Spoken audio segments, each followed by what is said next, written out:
right now. Senator Cotton joins me. If you'd been at the White House, they might not have introduced you either because you're a Red Sox fan, Senator.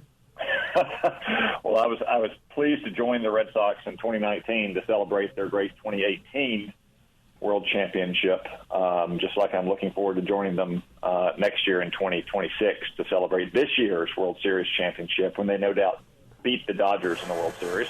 Well, if that happens, I might cheer because nobody liked the Dodgers. Senator, I want to talk to you about two things. The fact that the president announced today we are in direct negotiations with Iran. You are the chief skeptic of all things Iran. Do you know who we sent to the table? Did you get a chance to talk to them, to caution them against beware of Greeks bearing gifts? Well, Hugh, thank you for the kind words about being the chief skeptic of Iran, but I'm not sure I can claim the title, or at least claim the title alone, because I think Donald Trump deserves it as well.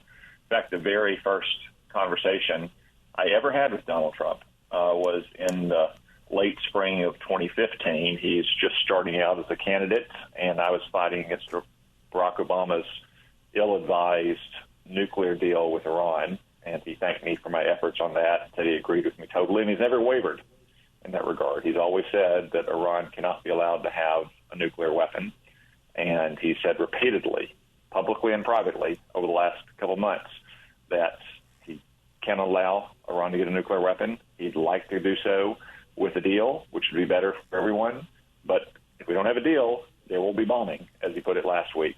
And I know that Prime Minister Netanyahu is at the White House today, in part, I'm sure, to discuss bilateral trade relations with the president, but also to discuss this very negotiation and what a deal would look like with the Ayatollahs who have been lying about their nuclear program for decades. That deal, as you probably remember, would look like what Libya did in 2003 when Muammar Gaddafi was scared straight and he invited the United States to come in to turn over his nuclear weapons and his biological and chemical weapons, for that matter, and to stop supporting terrorists.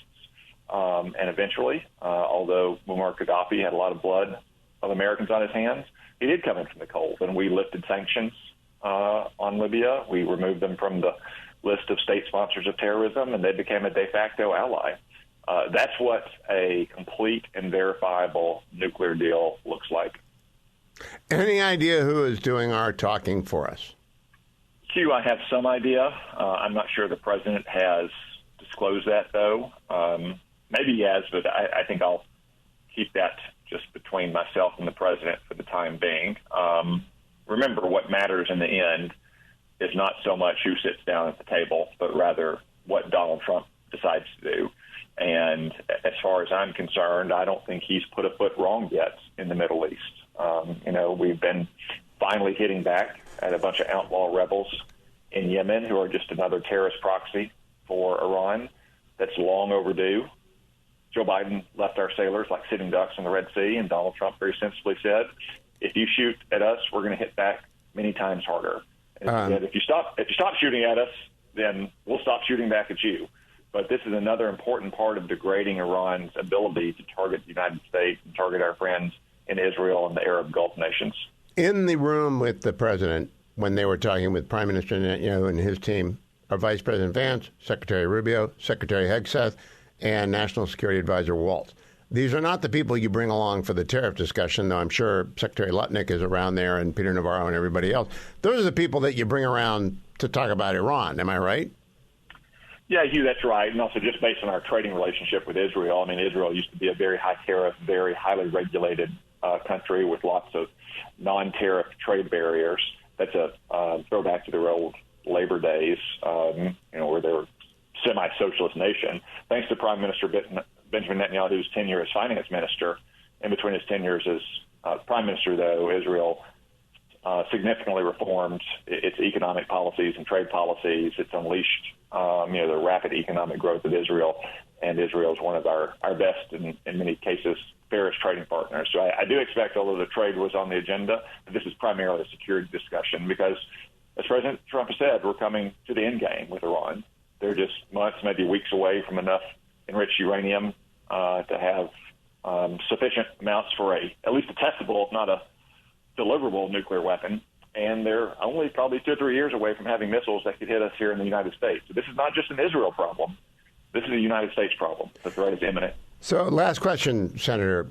In the book Fight, it was revealed, and it was confirmed by Prime Minister Netanyahu in an Israeli interview in Hebrew last week, that Team Biden got further and further away from Israel, and the division between Israel and the United States deepened over the course of the growing cognitive and physical infirmity of the president.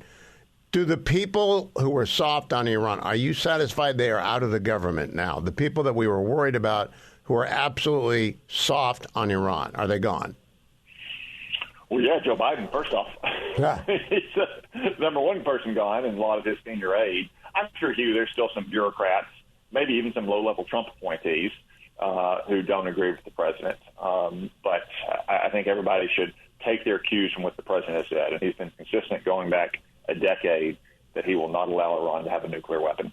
Now, Pete Hegseth said the Houthi had a bad 3 weeks. It's about to get worse. I mean, we sent A-10s over there. Can you imagine using A-10s in Yemen?